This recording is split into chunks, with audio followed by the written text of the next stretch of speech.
The storm rages, and on the crooked porch of a battered house, a small boy clutches a suitcase, his only possession, while the rain mixes with his tears. Declan Vale, the only father he's known, has thrown him out after the death of his mother. Alone, abandoned, and with only a crumpled paper boat for comfort, Noah Vale is left to face the fury of the world.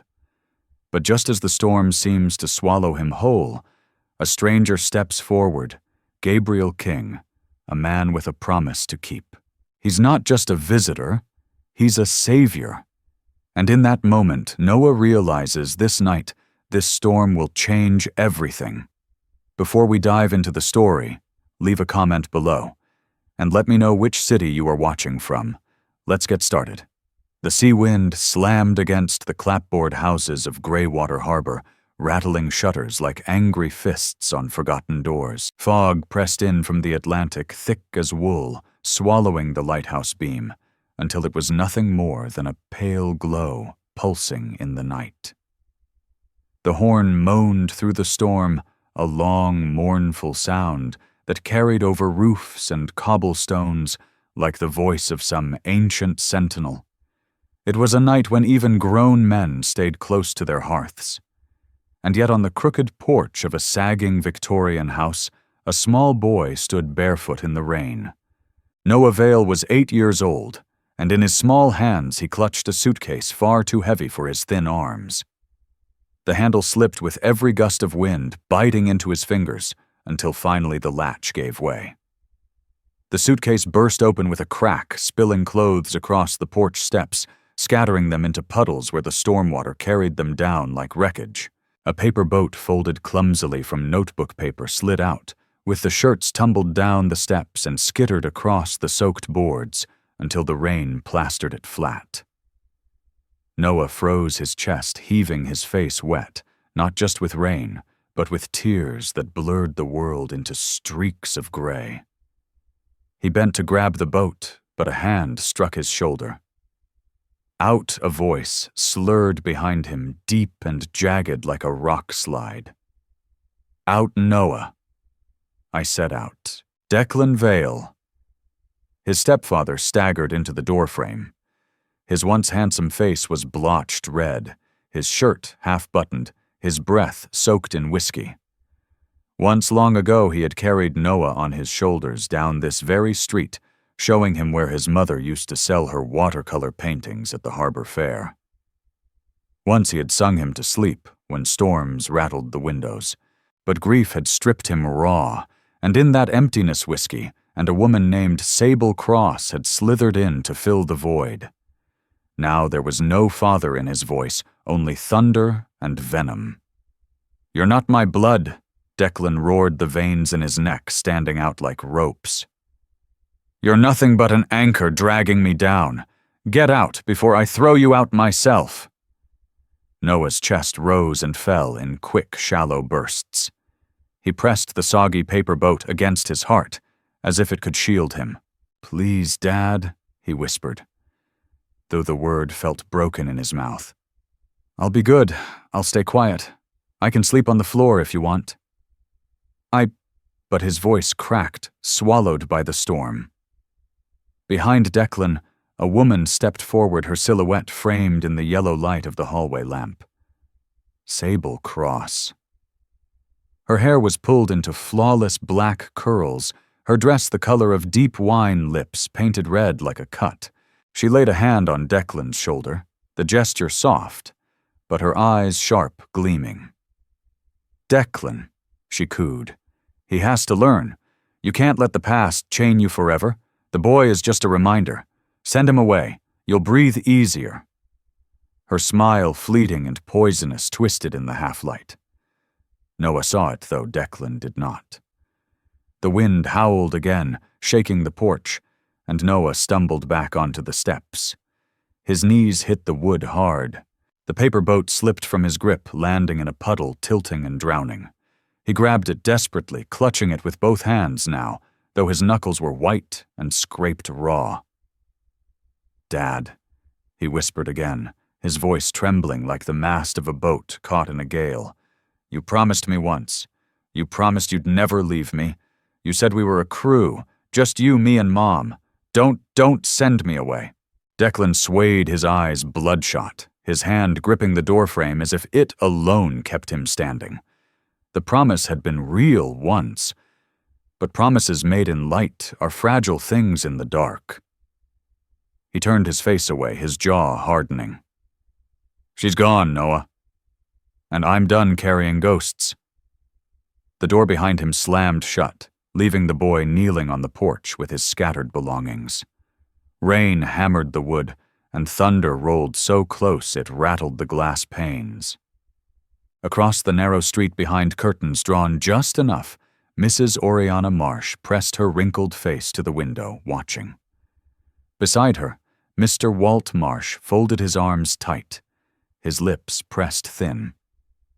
The couple whispered, sighed, but neither moved. For years, no one had interfered in Declan Vale's house. Tonight was no different until a set of headlights cut through the fog. A black SUV rolled slowly down the street tires, hissing on wet cobblestones, its lights slicing the storm in two. It pulled up against the curb, and from it stepped a tall man in a cream-colored coat, a leather bag in one hand. His hair was neatly combed, despite the weather his face chiseled and stern, yet his eyes burned with something the storm could not extinguish. Resolve. Gabriel King. The boy's mother had once whispered his name like a promise. If anything happens, Gabriel will come. And he had come. Gabriel froze for a heartbeat at the sight. The child collapsed on the steps. Clothes scattered a paper boat crushed against his chest, and behind him the dark outline of Declan Vale swaying in the doorway. Sable's painted smile gleaming like a blade in the dark. Gabriel stepped forward, boots striking the porch with deliberate force.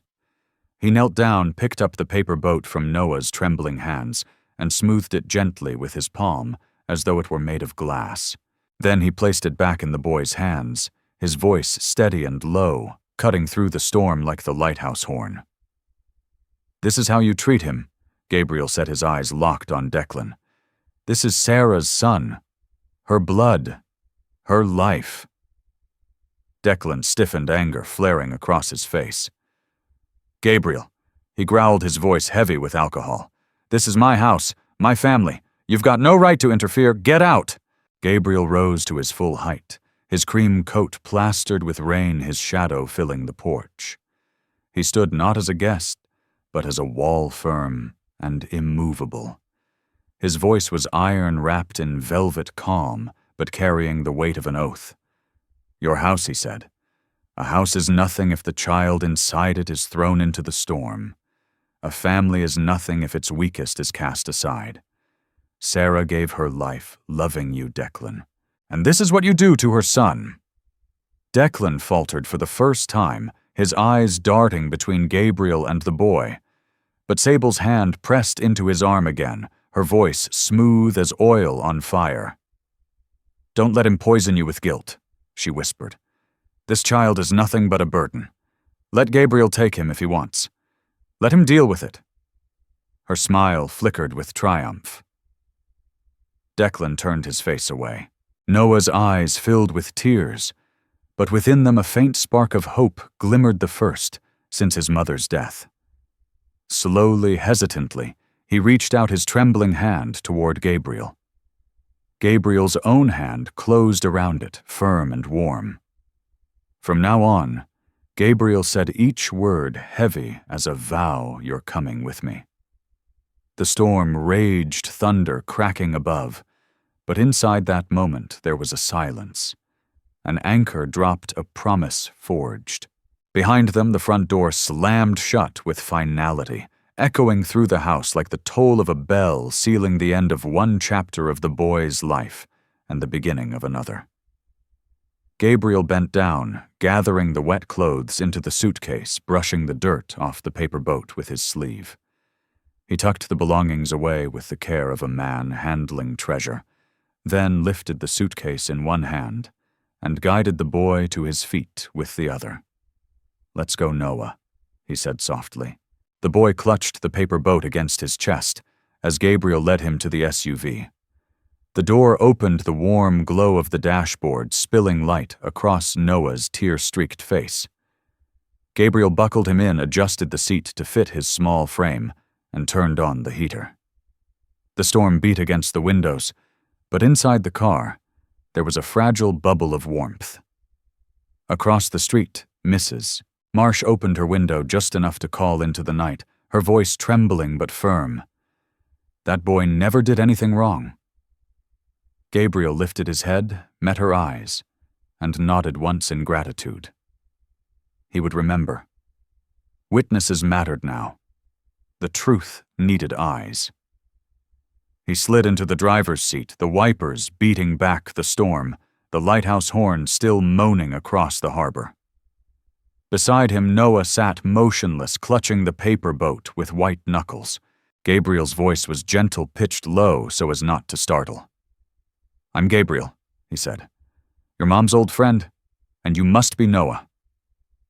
The boy's lips quivered, his voice barely a whisper. "My name is Noah." Gabriel gave a faint, sorrowful smile. "Your mom was the bravest person I ever knew. She asked me to look after you if anything happened. I'm here now. You won't be alone again." Noah turned his face toward him for the first time, his eyes swollen but searching. "She told me about you. She said you always helped her." Gabriel's chest tightened. He kept his voice steady. "Then she was right. From now on, things will be different. You're safe now." The boy clutched the paper boat tighter, his small shoulders shaking. After a long silence, he whispered, "Can I stay with you?" "At least tonight, of course," Gabriel said. "My house is just across the inlet. You'll have a warm bed, and tomorrow we'll talk about everything. But tonight you rest." He started the engine. The SUV pulled away from the porch, carrying the boy out of the storm and toward a fragile, flickering light of hope. And that was how the journey began, an oath forged in rain and thunder, sealed by a paper boat and the hand of a man who kept his promises. The wipers beat a frantic rhythm against the windshield as Gabriel guided the SUV down Harbor Street, away from the Vale house, away from the porch where the storm had tried to claim a boy. Outside, rain sheeted in silver curtains, hammering the cobblestones until the gutters overflowed like small rivers. Inside the car was a fragile bubble of warmth and humming electricity. The heater pushed air toward Noah's chilled skin, though the boy sat stiff, his small frame bent forward, paper boat still pressed against his chest, as if it were the last plank of a sinking ship. Gabriel kept his hand steady on the wheel eyes darting between the road and the boy's reflection in the rearview mirror. He didn't push. He knew silence could sometimes be safer than words. But the silence here was raw, sharp-edged, pressing in like a bruise. He lowered his voice deep and calm, the way he used to speak to patients when he was still an EMT. "When I was about your age," he said, "I thought storms lasted forever. I used to sit in a small bedroom in Portland, count every crack of thunder, and think the house would split apart. But no storm lasts forever, Noah. None." Noah shifted just slightly, as if the words had brushed against him. He didn't look up, but his fingers eased from white-knuckled around the paper boat to something looser, almost human again. He whispered, almost inaudible, "It feels forever." Gabriel nodded, once eyes fixed on the road. "I know." The SUV curved off the main street, past shuttered bait shops and weather-beaten taverns, then climbed a gravel road that hugged the inlet. A cedar house emerged from the fog, 2 stories, sturdy beams, wide porch. The porch light glowed like a beacon cutting through the rain. Gabriel pulled the SUV beneath the overhang, killed the engine, and stepped out into the downpour. He hurried around, opened the passenger door, and offered his hand. Noah hesitated, staring at the open world beyond the car. The storm, the night, the unknown. Then, with a slow, trembling motion, he placed his small hand into Gabriel's. Inside the house, warmth enveloped them instantly, the crackle of a fire in the stone hearth, the scent of cedar beams soaked deep with years of salt air, and the faint whistle of a kettle Gabriel had set earlier, expecting only himself. He hung his coat, guided Noah to a chair near the fire, and draped a heavy wool blanket around his shoulders. The boy sat motionless, staring at the flames, his cheeks pale against the orange glow. Gabriel crouched eye level. "You're safe here? No one will touch you. Not tonight, not any night I'm here." Noah blinked the firelight reflected in his swollen eyes. His lips parted, and the words came out like brittle glass. "She said when he signs the papers, I won't be there anymore." Gabriel froze. His pulse ticked in his throat. He kept his expression calm, but the words cut deeper than thunder. He leaned forward. "Who said that Noah, Aunt Sable Noah?" murmured eyes still fixed on the flames. She told him. Once he signed, I'd be gone. Gabriel inhaled slowly, his mind already moving in sharp lines. Sable Cross calculating manipulative circling like a vulture around Declan's grief. And papers. Always papers. Guardianship estate transfers power of attorney. Sarah's estate. Noah's inheritance. The boy wasn't just a burden to them. He was an obstacle.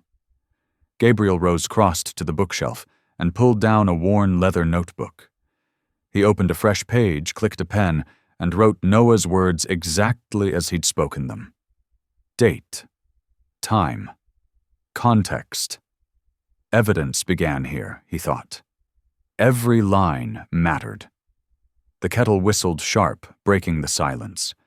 Gabriel poured chamomile tea into 2 mugs, slid one toward Noah, then sat across from him.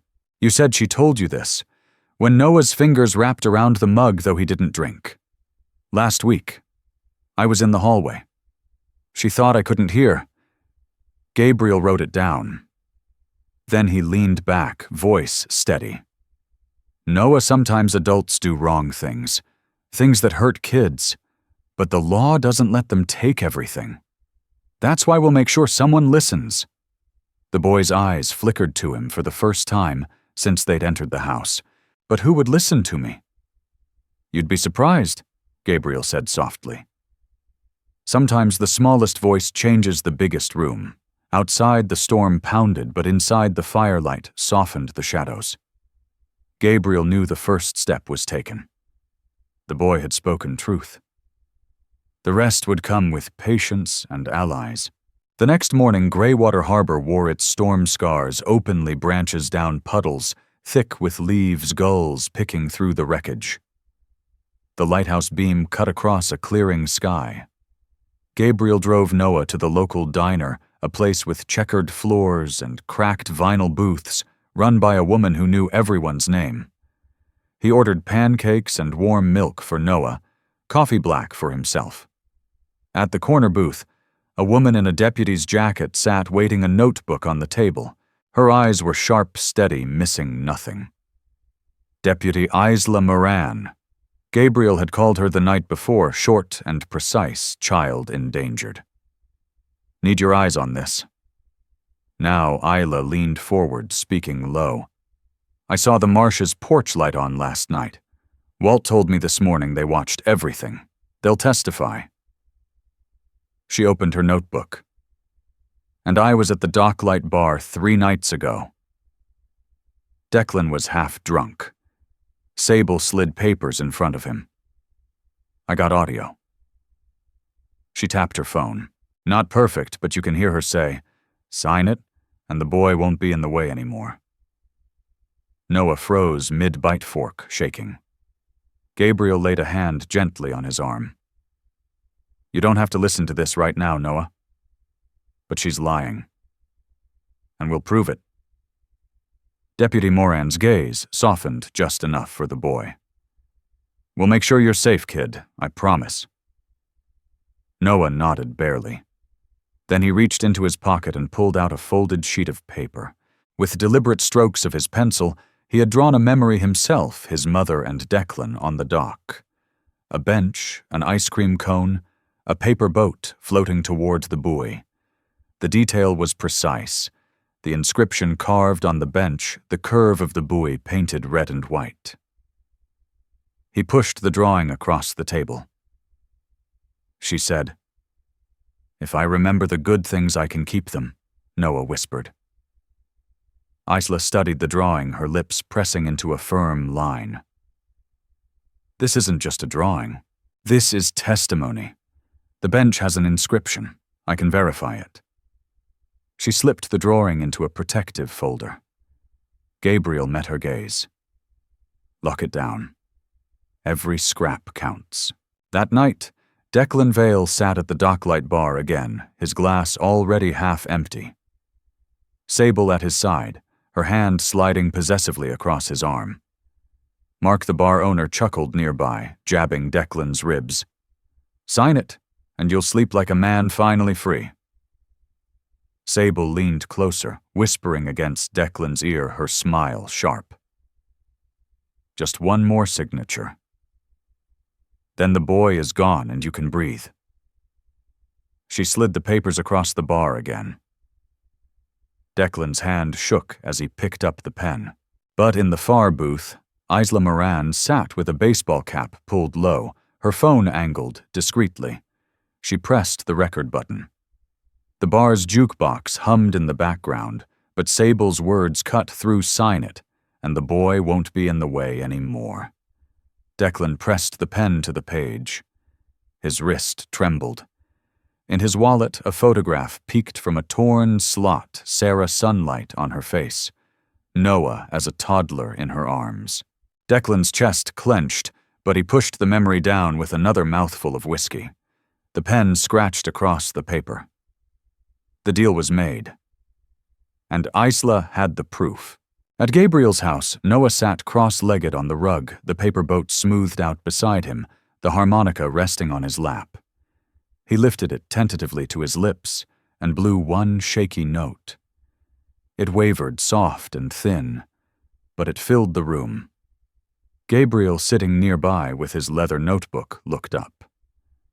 The sound wasn't much, but it was a beginning. "Storms don't last forever," Gabriel murmured.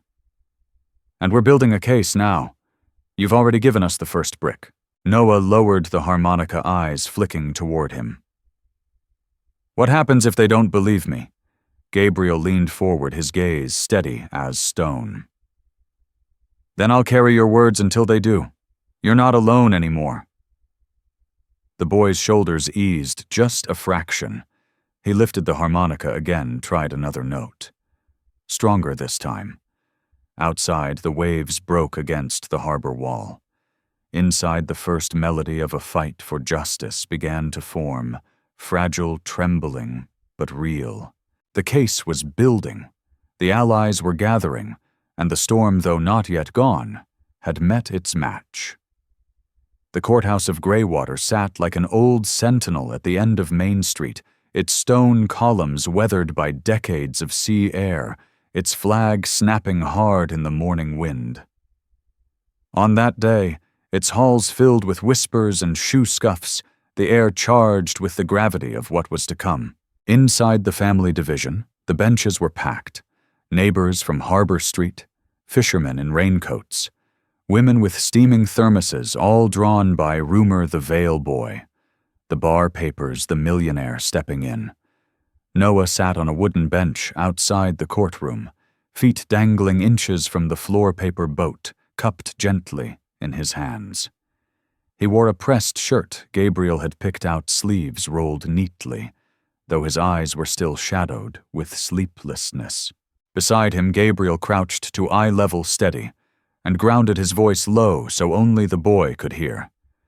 "All you have to do is tell the truth," he said. "Nothing more, nothing less. The truth is stronger than any storm." Noah nodded, his lips pressed thin. His fingers smoothed the boat's creases as if readying it for water. The doors opened. A bailiff's voice rang out, "Case of Vale versus state custody hearing for minor Noah Vale."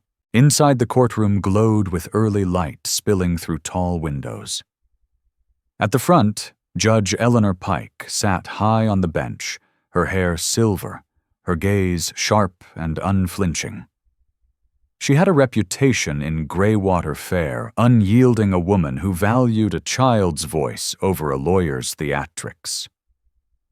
On the plaintiff's side, Gabriel King, his cream-colored suit immaculate, flanked by attorney Michael Turner, a man with wire-frame glasses and a voice like a scalpel. On the defense, Declan Vale shirt, rumpled tie, crooked his eyes hollow with sable cross at his side lips, painted and chin tilted high. Their lawyer Peter Dawson, slick-haired and sharp-tongued, shuffled papers with a practiced smirk. Judge Pike's gavel cracked once. This court recognizes the urgency of this case. The child's welfare is paramount. Proceed. Turner rose. Your Honor, we request immediate protective custody for Noah Vale on grounds of endangerment and undue influence. We submit into evidence testimony from neighbors Oriana and Walt Marsh recordings from Deputy Moran and financial transfers from Sarah Vale's estate into an account controlled by Ms. Sable Cross. Murmurs swept through the benches. Sable's jaw tightened. Dawson stood waving a document. Your Honor, the defense submits a psychological evaluation. It concludes that Noah suffers from instability, fabricates stories, and cannot remain in a high-conflict environment. The boy's memories cannot be trusted. He slid the paper across to the clerk with a flourish. Judge Pike scanned it once, then looked over her glasses. And who conducted this evaluation? Dawson shifted. For privacy, the specialist has requested anonymity. The judge's gavel cracked sharp. Then it will not be admitted as evidence. This court does not accept ghosts as experts. A ripple of laughter broke from the gallery. Dawson flushed, but Sable's smile held. Turner adjusted his glasses. Your Honor, we call our first witness Mrs. Oriana Marsh. The elderly woman rose slowly, her husband steadying her arm. She took the stand, hands trembling but voice clear. I saw the boy kneel on that porch, she said, begging his father not to send him away. I heard the woman Sable say, "Let him go, Declan. Let Gabriel take him." And then the door slammed.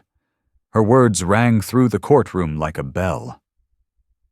Declan's shoulders sagged. Turner nodded. Thank you, Mrs. Marsh. No further questions. Dawson sneered. Mrs. Marsh, isn't it true you've always disliked Mr. Vale? Didn't you once complain about his late-night music? Mrs. Marsh's chin lifted. I complained about the noise, not about him as a father. Last night was the first time I feared for that child. The judge inclined her head. The court accepts her testimony. Next, Turner called Deputy Isla Moran. The deputy strode forward, uniform, crisp eyes unwavering. She handed a USB to the clerk. On the screen above, grainy video filled the room, the docklight bar. Declan hunched over a glass. Sable slid papers in front of him. Her voice hissed, captured clear enough. Sign it and the boy won't be in the way anymore. Gasps broke across the benches. Declan's face drained of color. Sable's nails dug into the wood of the table. Dawson jumped up. Objection, inadmissible context, unclear audio contaminated. Judge Pike lifted her hand. Overruled. The context is clear enough. Proceed. Turner leaned toward the jury box of townsfolk turned observers. This is not guardianship. This is coercion. This is fraud. Finally, Turner placed a drawing on the evidence table. Your Honor, this is Noah's own rendering of a memory his father, his mother, and himself at the dock, the bench inscription, the buoy. We verified the inscription. This memory is real. His voice is real. He turned. We call Noah Vale to the stand. The boy's chest tightened, his throat dry. Gabriel squeezed his hand once before letting go. Noah rose, paper boat still clutched, and walked slowly to the witness chair. The bailiff swore him in with a softened voice. Turner knelt beside him, voice gentle. "Noah, can you tell us why you were afraid that night?" The boy's voice trembled but held. "Because Aunt Sable said, once Dad signed the papers, I'd be gone. She said I messed everything up." Turner nodded. "And what do you remember about your father?" before Noah's gaze drifted to Declan, then back to the paper boat in his hands. "I remember Sundays. He carried me on his back. We went to the dock. He bought me vanilla ice cream. He folded a paper boat from a receipt and said if the wind was good, it would float all the way to Mom. And it did. I remember he laughed. I remember he was the best dad." The courtroom stilled. Even the scribbling clerk paused, pen frozen above the page. Declan's lips trembled. His hand gripped the table until his knuckles blanched. Tears welled in his bloodshot eyes. Sable hissed in his ear, sharp as a knife. "Say it's a lie. Say the boy imagines things." Declan's jaw worked, but his eyes stayed fixed on Noah. And in that moment, the storm inside him cracked. His voice broke across the silence. "No," he whispered. "He's not lying. I abandoned my son. I let her poison me, and I was wrong." Gasps rolled through the room. Sable shot up her voice, slicing the air. "He's drunk, he's unstable. This is nothing but theater." Judge Pike's gavel slammed. "Enough," Turner, Rose's voice steady-cutting. "A child cannot invent longing. He cannot fabricate love remembered. What you just heard is truth, and truth has a weight this court cannot ignore." The gallery murmured assent. Sable's mask slipped. Her smile curdled into a snarl. "You'll regret this, all of you," she spat. Judge Pike leaned forward, eyes blazing. "Miss Cross, you will sit down, or you will be removed." Sable sank back, trembling with fury. Judge Pike surveyed the courtroom, then turned to Noah. Her voice softened, the steel still there but wrapped in velvet. "You have been brave, young man. You have spoken with courage. The court hears you." Noah's eyes glistened. He clutched the paper boat tight, and for the first time in weeks his back straightened, not as a burden, but as someone finally seen. The gavel cracked. "This court will recess until tomorrow for deliberation. But know this, the truth has been spoken, and it will not be buried." The room erupted, neighbors whispering, reporters, scribbling townsfolk, shaking heads and nodding. Declan buried his face in his hands, weeping silently. Sable stared ahead, eyes burning. And Noah, guided gently by Gabriel, stepped down from the stand. He held the paper boat high, as if it had carried him across the storm. The climax had struck. The tide was turning, and tomorrow, judgment would fall. The next morning, the courthouse bell tolled 9 sharp, its echo rolling out over the harbor like a summons none could ignore.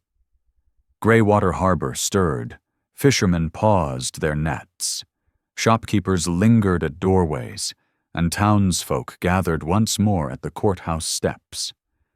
The storm had passed, but the air still carried a charge, as if the sea itself was holding its breath. Inside the courtroom brimmed with restless anticipation. The gallery whispered about the night before the boy's trembling testimony, the neighbor's courage, the damning recording. Some came hungry for justice, others for spectacle, but all felt the gravity of what would be decided today. Noah sat quietly on the front bench, his paper boat perched carefully on the polished wood beside him. He had not slept much. Shadows clung under his eyes, yet there was something different about his posture now, a straightness, a steadiness that had not been there the night before. Gabriel sat beside him, hand resting near but not on the boy's shoulder, a silent anchor. Judge Eleanor Pike entered. The gavel cracked once, slicing through the murmurs. This court reconvenes. We will hear closing arguments and deliver judgment. Attorney Michael Turner rose first. His notes, neat, his voice steady. Your Honor, we have heard the voice of a child whose truth rings clear. We have seen neighbors testify with no motive but conscience.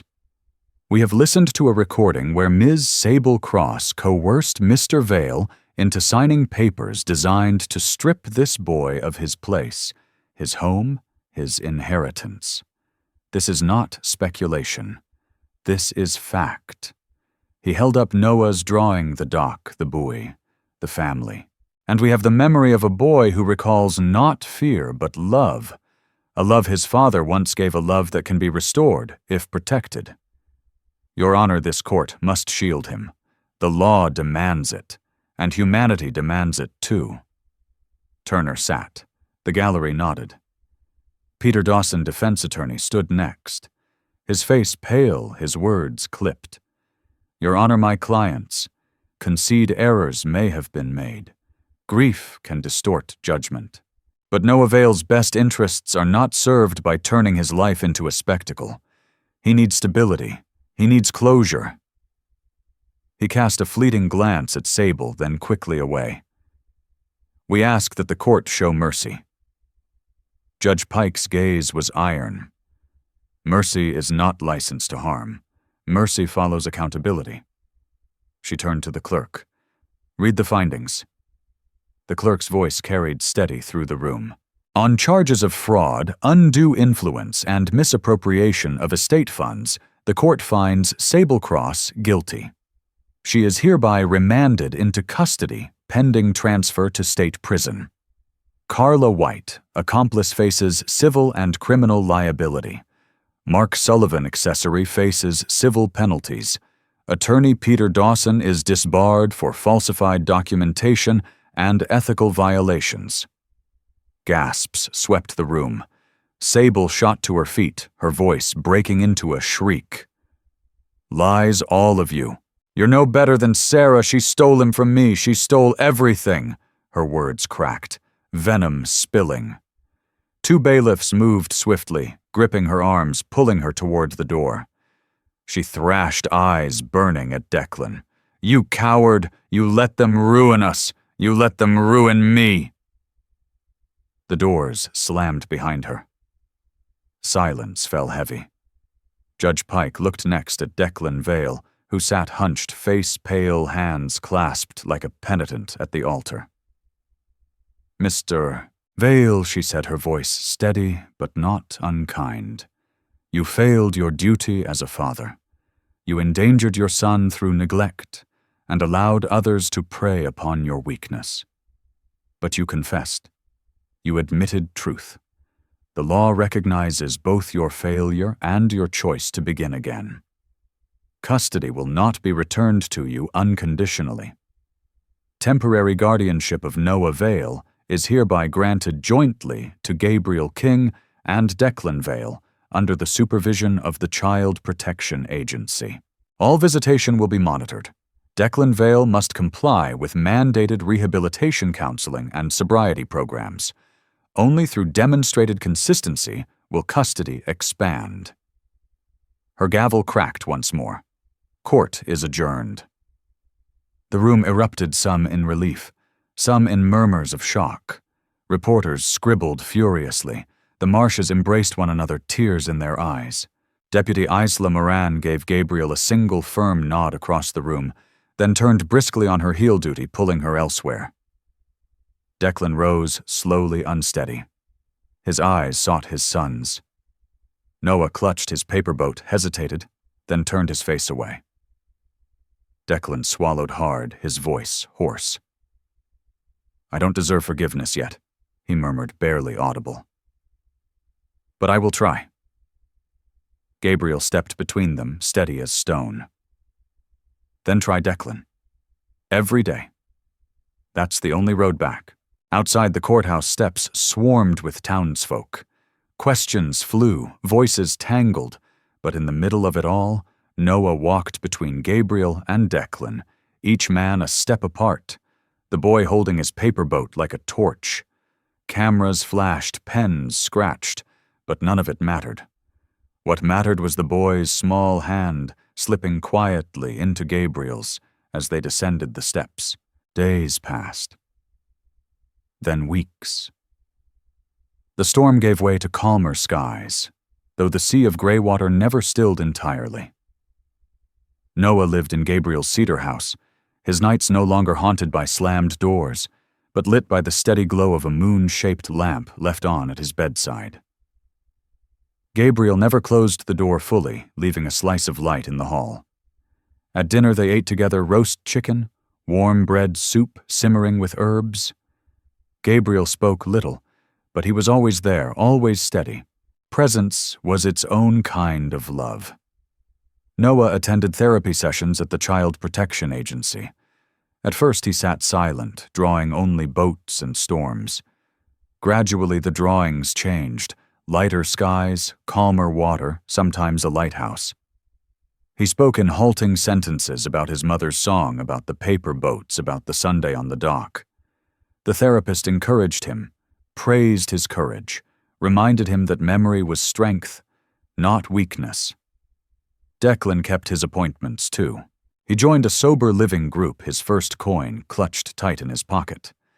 He returned to the woodworking shop he had abandoned, sanding planks, shaping boats for fishermen, each repetition grounding him.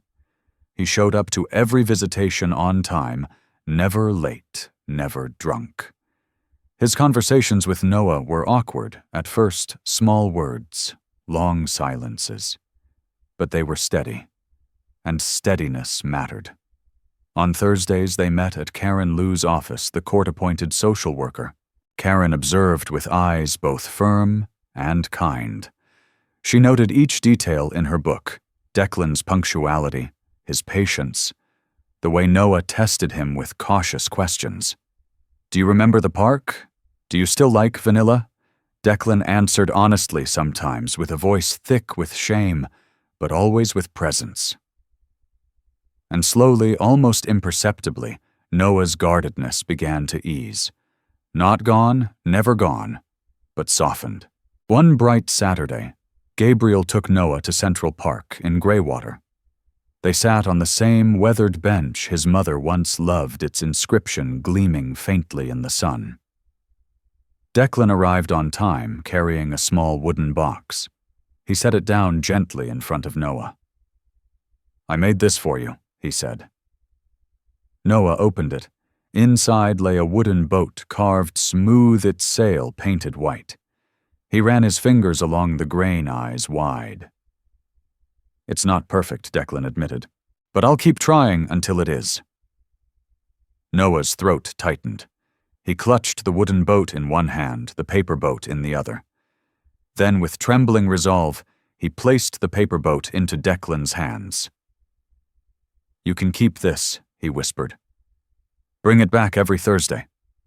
So I know you're still trying." Declan's chest heaved. He pressed the fragile paper to his heart as though it were made of gold. His voice cracked. "I will, son. Every single time." Gabriel, sitting quietly on the bench, allowed himself the smallest of smiles. He did not interrupt. He knew healing was not lightning, but tide. It rose slowly, persistently, until one day the water was calm again.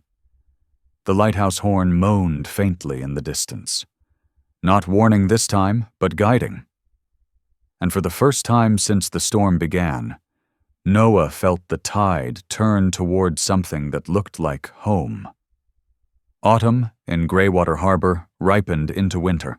The leaves along Harbor Street turned rust red, then brittle gold, before the wind carried them into the sea. The storms that once shook the town came less often, though the lighthouse horn still sounded across the water, steady and sure. It no longer felt like mourning. It felt like guidance. Inside Gabriel King's cedar house, warmth had become routine. The fire burned each evening.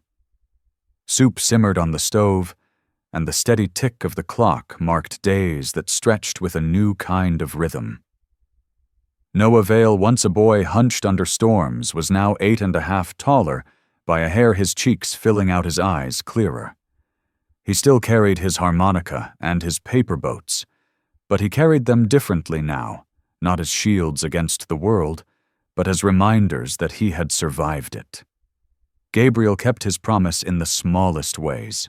He left the hallway light on at night. He made space at the table for Noah's drawings, never pushing them aside. He sat through therapy sessions when asked, stepped back when Noah needed privacy.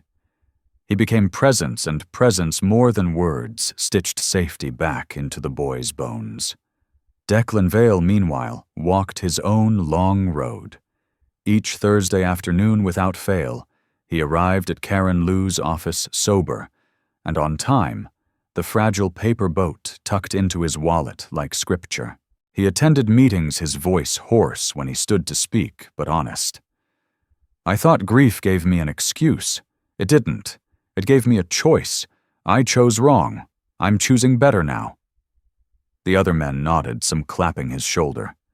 Week by week, his woodworking shop grew busier. He carved boats, tables, chairs, and slowly rebuilt his reputation.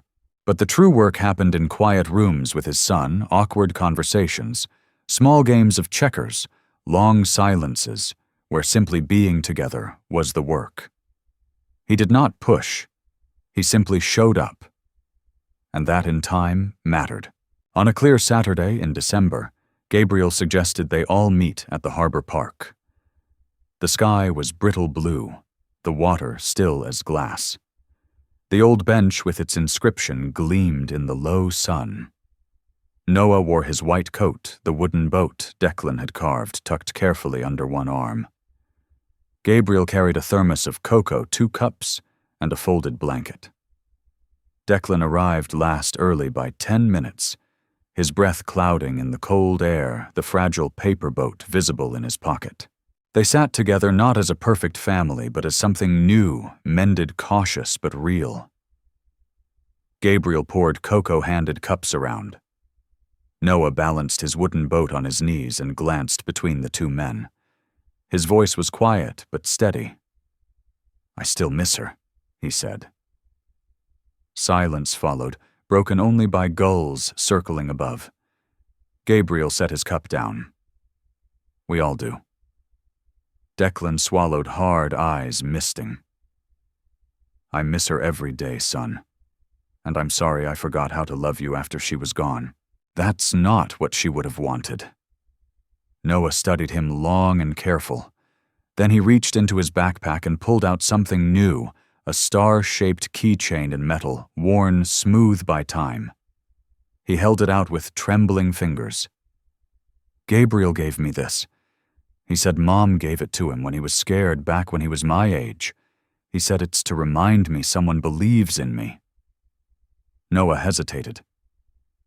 "I want you to have it. But you have to bring it back. Every time." Declan's hand shook as he accepted it. He pressed it to his chest as though it weighed 100 pounds. "I will, Noah. I promise." The lighthouse horn groaned across the water. Not mournful now, but steady like a vow. As the sun dipped lower, Gabriel unfolded the blanket and spread it on the grass. They sat side by side, Noah in the middle, Gabriel on his right, Declan on his left. Together they began folding. Not furniture or contracts, not legal papers or excuses. Paper boats. Gabriel showed Noah how to crease the paper sharply. Declan followed clumsily, his large hands fumbling, but Noah laughed an unguarded laugh, bright and sharp in the cold air. "Like this, Dad," he said, showing him the fold. Declan smiled, tentative, but real. "Like this, then."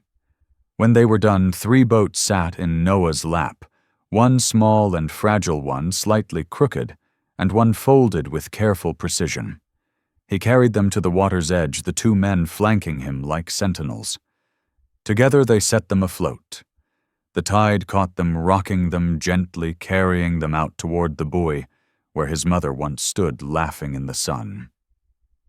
The boats drifted side by side, none sinking, all afloat. Noah whispered so soft the wind almost stole it, for her. For us. Gabriel laid a hand on his shoulder. Declan, after a pause, laid his hand on the other. For a moment the three of them stood connected, bound not by perfection, but by choice. By showing up, by trying. By keeping oaths spoken, not in grand speeches, but in small, repeated acts. The boy turned his face up to the sky, the winter sun warm on his cheek. He felt the tide shift inside himself, not all the way, not yet, but enough to know he was no longer lost. He had two fathers now, one who guarded his future, and one who was fighting to reclaim his place in it. And for the first time since the storm, he believed both might keep walking beside him. Months later, when spring returned to Graywater, the town gathered for the opening of a new foundation. A carved sign read, "The Noah Vale Fund for Harbor Children." Its mission to provide shelter therapy and scholarships for children who had lost one or both parents. Gabriel had built it, but he insisted it bear Sarah's name. Noah cut the ribbon himself, his small hand steady on the scissors his paper boat displayed in a glass case at the entrance. Declan stood in the back, sober, clean-shaven, wearing the same green work shirt he wore in the shop. He clutched the star-shaped keychain in his palm. When Noah's eyes found him, he lifted the keychain just slightly. A promise kept. Noah smiled, a real, unguarded smile. The lighthouse horn sounded across the harbor. The townsfolk turned their faces toward the sea, as they always did. But to Noah it was no longer a warning. It was a call, a signal, a promise that no storm lasted forever. And as he stood there, paper boat, enshrined wooden boat in his hand, flanked by two men who had chosen to stay, Noah Vale knew this truth as surely as the tide families break. Families mend. Love is not lost. It is rebuilt brick by brick, promise by promise. And sometimes in the middle of the storm, a hand reaches out and says, "From now on you walk with me." That hand saves a life. That hand becomes an oath. The lighthouse moaned again. Noah closed his eyes and listened, the sound washing over him, steady and sure. He no longer feared the storm. He had survived it. He was walking out of it one step at a time, flanked on both sides into the light. The paper boats floated still, and the boy was finally home. Storms don't last forever. That's what Gabriel told Noah on the ride away from the house that night. And it's the truth this story leaves us with. Storms rage, they tear at us. They soak us to the bone. But they also pass. What matters is who walks beside us when the thunder is loudest, who reaches out their hand when we are smallest, and who chooses to show up again and again when it would be easier to walk away. Noah Vale's journey is not just about one boy on a porch in a storm. It is about every child who has ever been told they are a burden. It is about every adult who has lost themselves in grief, and then had to crawl their way back through the wreckage of regret. And it is about the strangers, neighbors, deputies, friends who refuse to look away, who step forward when silence would be safer. The paper boat folded in fear and held like a shield became more than just a scrap of notebook paper.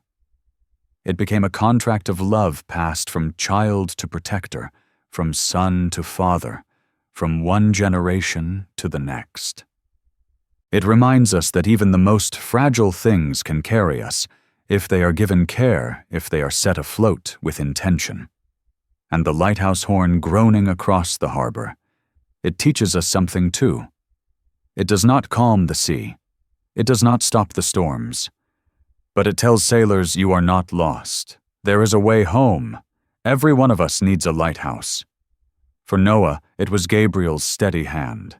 For Declan, it was the paper boat pressed back into his palm with the words, "Bring it back every time." What about you, who has been your lighthouse when you felt adrift? Who has handed you something fragile and said, "Keep this safe, keep me safe"? And maybe the harder question, who is looking to you right now, waiting for you to be their lighthouse, their steady hand, their Gabriel. This story is also about redemption. Declan Vale was not forgiven overnight. Trust did not arrive in a flood. It was built in drops like rain filling a bucket. One meeting, one sober day, one wooden boat carved with clumsy hands. That is the road of second chances. Not speeches, not tears, just showing up when you say you will, just bringing the paper boat back every time. So here's the lesson I carry from Noah's story, and the one I offer to you. Love is not proven by promises made once it is proven by promises kept daily. And now I want to hear from you. Which moment in this story touched you the most? Was it when Noah, trembling, remembered the Sunday on the dock with ice cream and paper boats? Was it the moment Gabriel knelt in the storm and said, "From now on you're coming with me"? Or was it the quiet, trembling exchange on the courthouse steps when a boy handed his father a fragile boat and gave him one more chance? If you were Gabriel, would you have had the courage to step forward that night?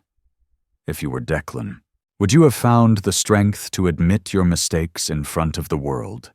And if you were Noah, would you have trusted again after being cast into the storm? I want to hear your thoughts. Leave a comment. Share which moment caught in your throat, which line you carried with you after the last page. And if you've ever lived through a storm of your own, if you've ever needed a lighthouse or been one for someone else, I invite you to share that too. Because stories aren't just about characters on a page. They're about us. Finally, thank you. Thank you for staying with Noah through the storm, for sitting with him in the courtroom, for folding boats with him at the harbor's edge. Thank you for listening, for caring, for being part of a circle that says to every Noah out there, you are not a burden, you are a life worth fighting for. If this story touched you, follow along for more. Suggest a story you'd like told next, or share your own. Who knows? Your story might be the lighthouse someone else has been waiting to see.